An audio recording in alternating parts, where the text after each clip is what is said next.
This is part 2 of the Louise Sixgear tire. What's different with part 1?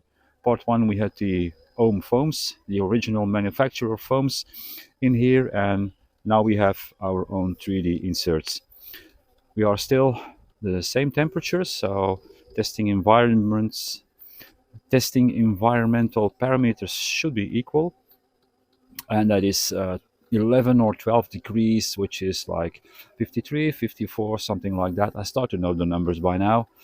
And yeah, the only difference is we are a little bit later on the day, so the rocks have been able to dry up a little bit more.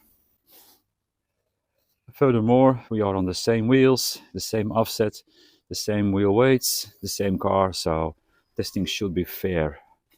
And I know where it was a little bit wetter before, so I can watch that. I think I can make the difference. Like over here, this rock is now a little bit more dry. So if all goes well, we don't slide that much to the outside. And I think it doesn't differ that much at all. So we make our approach on steepy. Steepy is still wet, so no difference here. Come on, this seems to be worse, but a little bit steer input. Well, that was more than a little bit. Good, fair amount of steer input was enough to keep him on the right track. So yeah, the descending. What was a little bit strange, and I need to watch that when the moment comes, is that we had some hop on certain positions, certain obstacles or problems, and that's normally not in the wheelhouse of a foam, that kind of hopping. So we will see when we get over there with this guy, with these inserts now, if we still have that that hopping. I can remember where it was. Yeah, these rocks, they are a little bit more dry on this side now. So if there is any advantage, but it's not on the specific problems I want to do. Well, it may be on this one. This one was a lot wetter the last time. Now we're taking a strange line, but let's see if we can do it. Okay, this side. Yeah, is it the foam or the 3D, or is it just a matter of wet and dry? We'll need to see it inside when I evaluate the video, if it was a lot drier or not. This is not your average approach on doubler, while the first part is, but from over here we start to go in the reverse drop, just to see what this tire can make of it. Nothing. First one of the more difficult obstacles is the face. Approach from left hand side, grab with that driver front, bring it on a little bit further, or we are going to fall back. I think that is far enough. And okay, that's not bad. It's exactly what you want to see. Now bring it on the side, a little bit steer inputs, and again, yeah, we are over. Yeah, your typical approach of that line was okay. And now the pumpkin line. We were struggling here with the foams because of the lack of clearance, and that's going to be exactly the same. And then we went a little bit to the outside, and now that is not helping. I have to say that the foams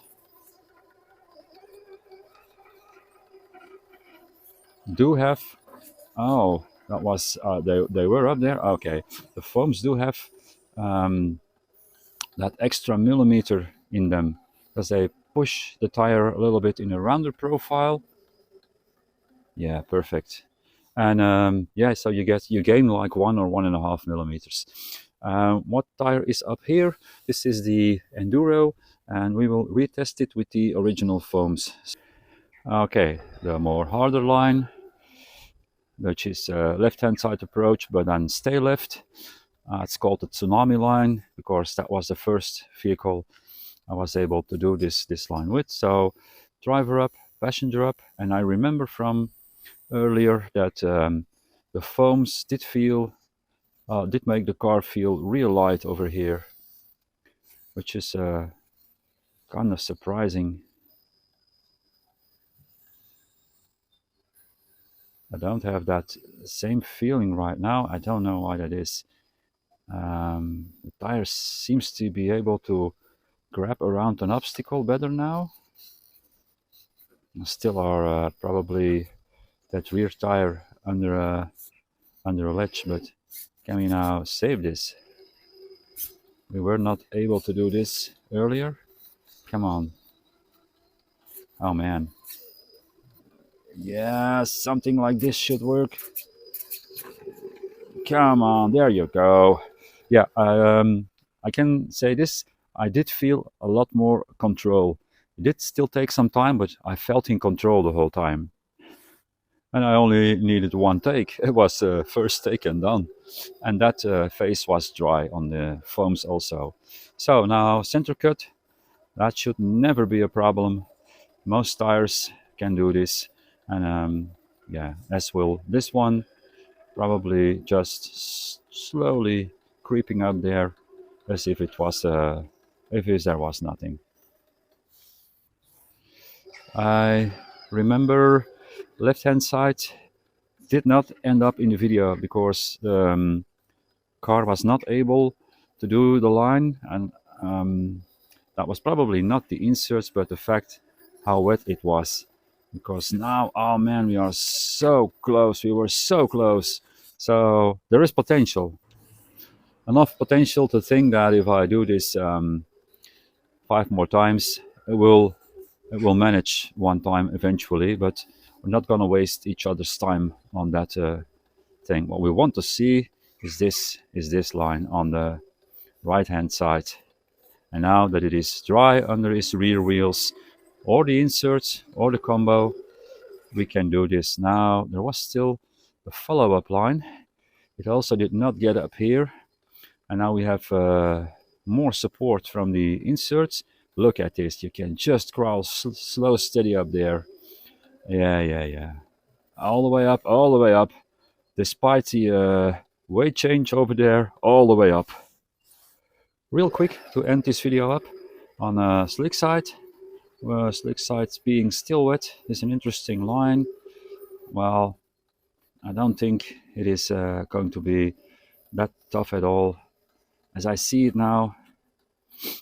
So get over here, and again I often make that mistake when I drive the front tire driver front into the wall, and that is mainly because I'm watching more the camera than the car in real life, and then that kind of things happen.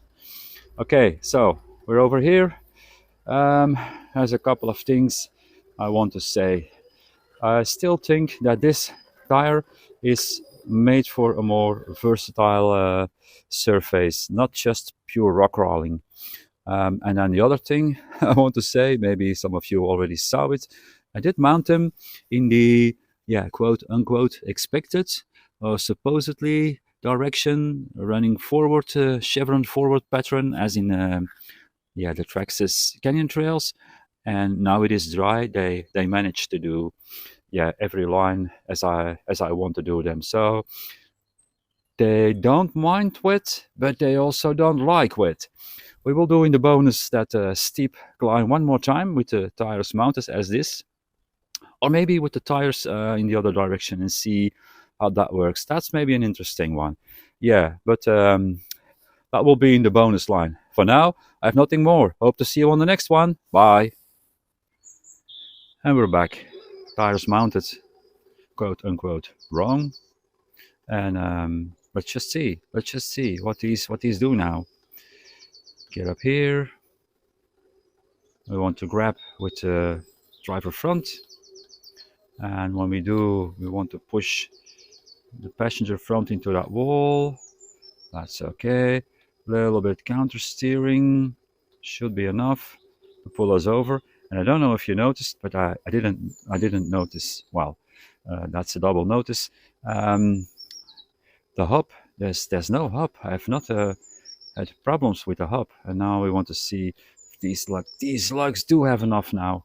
Well, they still do have enough because we tested this earlier in the other direction. This is the shift load point, and yeah, perfect. Just perfect. Real great, real great. And we are on the other side again, because I always feel it is easier to do this approach from this side, because I probably did it more from over here than from the right hand side. So we cut back, we push our passenger front into that wall, and yeah, just slow speeding up there.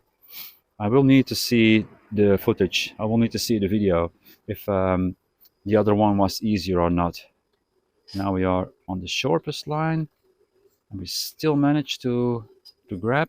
Yeah, we still managed to grab. I can see the progress. I can see it. Yeah, can't really tell if this is easier or not. I really can't. No, for me, no, not in this environment, not on these river rocks. Probably it will be a difference on other surfaces, but over here, I really honestly can't tell the difference.